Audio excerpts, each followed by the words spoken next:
Paz do Senhor, Juventude de Cristo, vem pra cá porque está começando mais um Conectados na Lição. Muito bem, estamos de volta com mais um Conectados na Lição e estamos estudando nesse trimestre com a nossa revista Conectar Mais Jovem, livros históricos, e já queremos dar boas-vindas aos nossos convidados. Estou falando dele, o nosso teólogo, pastor Sérgio Costa, seja muito bem-vindo, e os representantes da Juventude de Cristo. Estou falando dela, diaconisa Jennifer Velter, seja muito bem-vinda, e representando os rapazes, eu estou falando deles, diácono Vitor Rangel, seja muito bem-vindo. E a lição de número 6 traz o título Das Pastagens para o Palácio. E já queremos fazer a primeira pergunta da lição ao nosso convidado, pastor Sérgio, seja muito bem-vindo. Pastor, explique o significado da expressão usada para Davi, um homem segundo o coração de Deus. Paz do Senhor, Tianinha, paz do Senhor, Jennifer, Vitor, e a paz do Senhor, Juventude de Cristo, você que está conosco no Conectados na Lição. Então, só recapitulando a nossa pergunta, que é explicar o significado da expressão usada para Davi como um homem segundo o coração de Deus. Essa expressão, ela é bem icônica, ela é bem emblemática, ela chama muita atenção.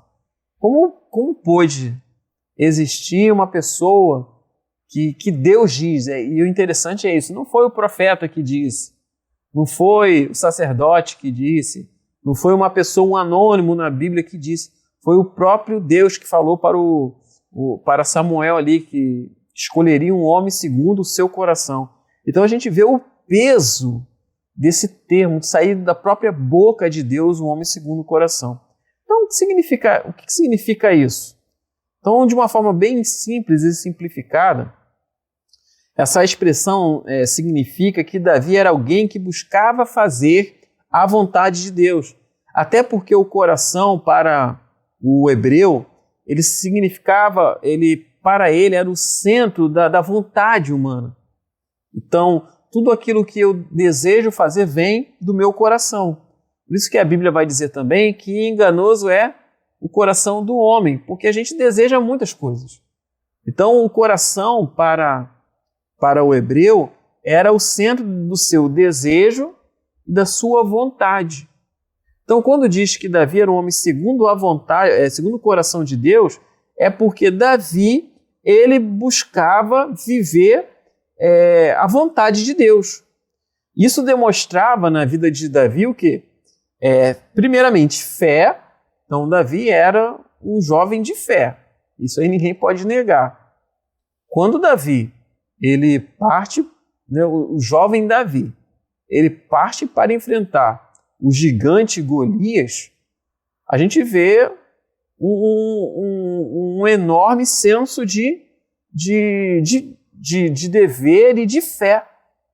Porque ele vai ao encontro ali do gigante, daquele homem experimentado na guerra, sem nenhuma arma de batalha, sem nenhuma arma comum de batalha. Tudo bem que as fundas, existiam exércitos profissionais que utilizavam a funda como arma. Mas no caso dele, ele utilizava a funda para proteger o rebanho, porque ele era um pastorzinho. E ao enfrentar um soldado que só o seu porte já estava além dos outros exércitos, isso mostra que ele estava além da situação. E aí a frase que é bem forte dele é quando ele diz, você vem contra mim com espada e escudo, mas eu vou contra você em nome do Senhor dos Exércitos. A gente vê que Davi era um homem de fé. Outra coisa também que chama a atenção em Davi era o arrependimento sincero. Quando ele caiu com Batseba e ele escreve ali o salmo ali de arrependimento, a gente vê o coração dele, que muitas vezes hoje a gente pode fazer essa oração do salmo ali, o Salmo 51, quando muitas vezes a gente vier a pecar e cair.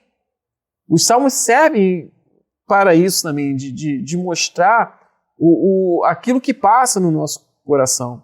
Ele estava altamente comprometido em seguir os caminhos de Deus, de tal ponto que colocou no coração dele em construir o templo. Mas como as mãos dele estavam manchadas de sangue, Deus não permitiu, mas permitiu que o seu filho construísse o templo ali chamado Templo de Salomão, que era um local para se adorar ao Senhor.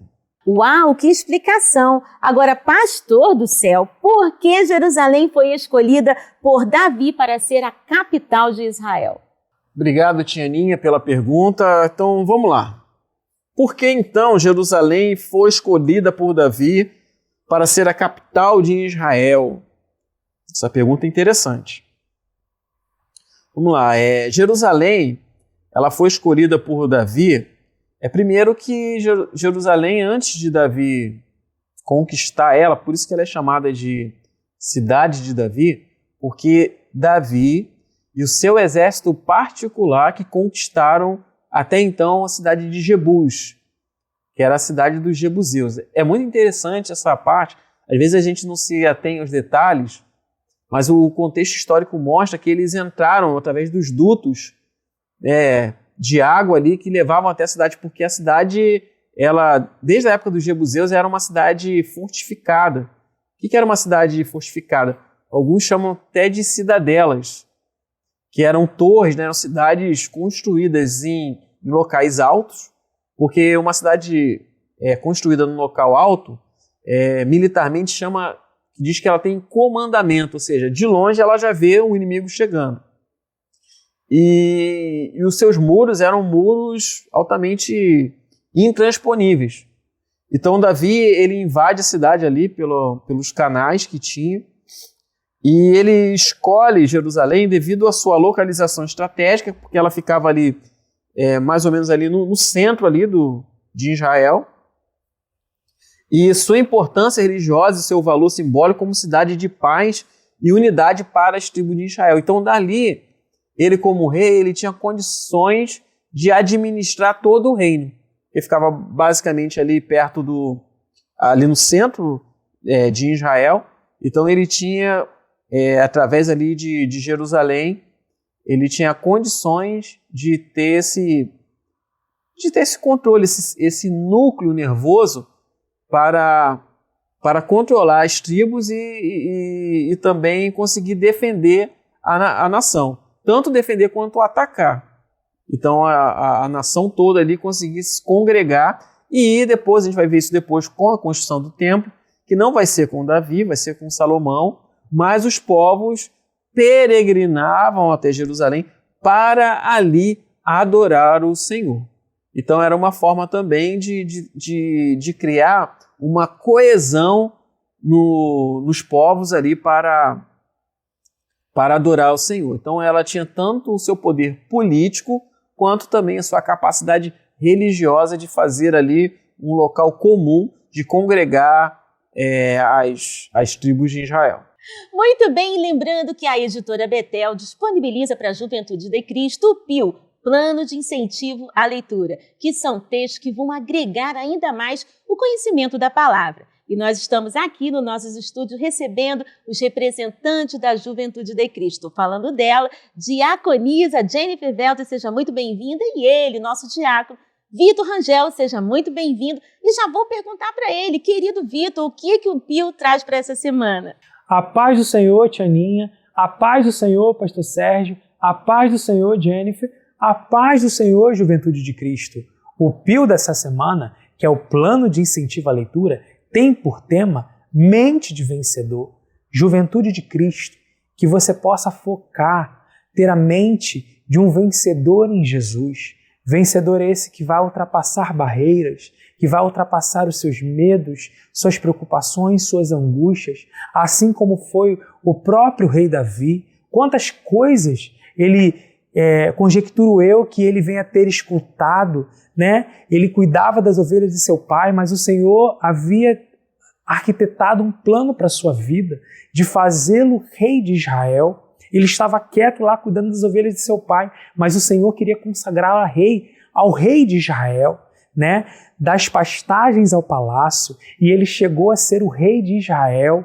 E quantas coisas ele não ouviu, meu irmão? Quantas coisas ele não ouviu no meio da sua caminhada? Você não vai conseguir chegar, você não vai ser nada, você não tem valor. E quantas coisas você, jovem, não ouviu? Que você possa focar nas promessas que Deus tem sobre a tua vida, que Ele já liberou sobre a tua vida. Tenha em foco ter a mente de um vencedor, pois foi para isso que o Senhor nos criou, sermos mais do que vencedores nele. E pastor Sérgio, a juventude quer saber, conceitue superação e resiliência. Obrigado, Vitor, pela pergunta. Vamos lá pela nossa pergunta do Pio. Sobre conceituar superação e resiliência. Primeiro ponto, é interessante a gente entender o que é conceituar. O conceituar é diferente de definir. Definir, a palavra já diz, né? Definir é estabelecer uma definição. Definir está muito mais voltado àquilo que o dicionário afirma, né? É estabelecer limites para aquilo ali. Já conceituar está muito mais voltado ao conceito de como você interpreta aquilo ali, aquele conceito. Então é muito mais abrangente. O primeiro ponto é isso. Então vamos tentar conceituar superação. Primeiramente, superação. Então o que é a superação? A definição de superação é a capacidade de ultrapassar obstáculos e desafios e ir além de suas próprias seus limites. Então superar isso, fazendo esse conceito, é quando eu vou além dos meus limites. Então o meu limite é até aqui.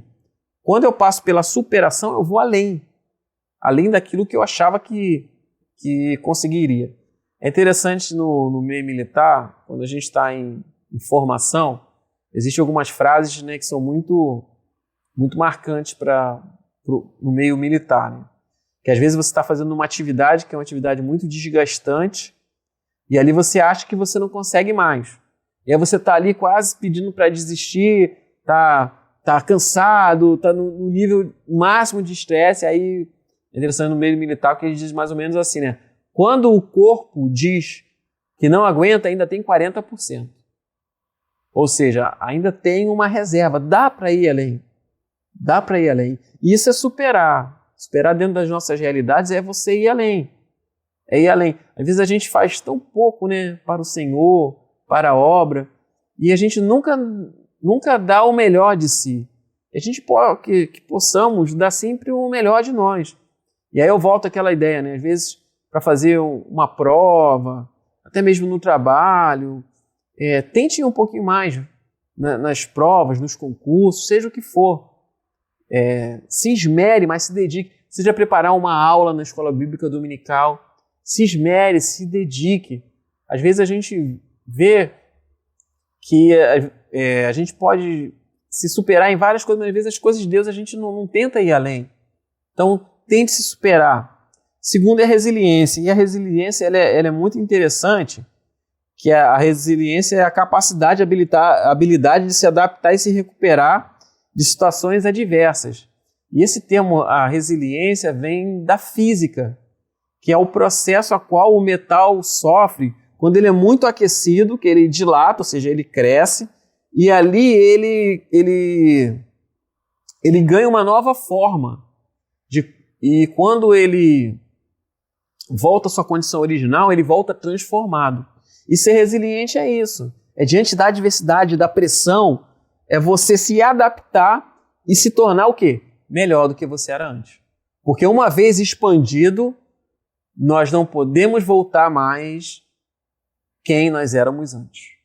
Depois do encontro de Cristo, não tem mais como ser o mesmo. Por isso nós devemos sempre superar os obstáculos e resistir, ser resiliente diante das adversidades da vida. Uau, conectou? Lembrando a Juventude de Cristo que a editora Betel disponibiliza para ampliação ainda dos seus conhecimentos nos estudos da Palavra de Deus, o nosso livro Subsídio do Trimestre, os livros históricos de sua mensagem para os dias atuais. E você poderá adquirir o seu exemplar em um desses telefones que está passando aqui na sua tela. Bem, vamos ficando por aqui, mas semana que vem temos um encontro marcado para mais um Conectados na Lição. Deus abençoe!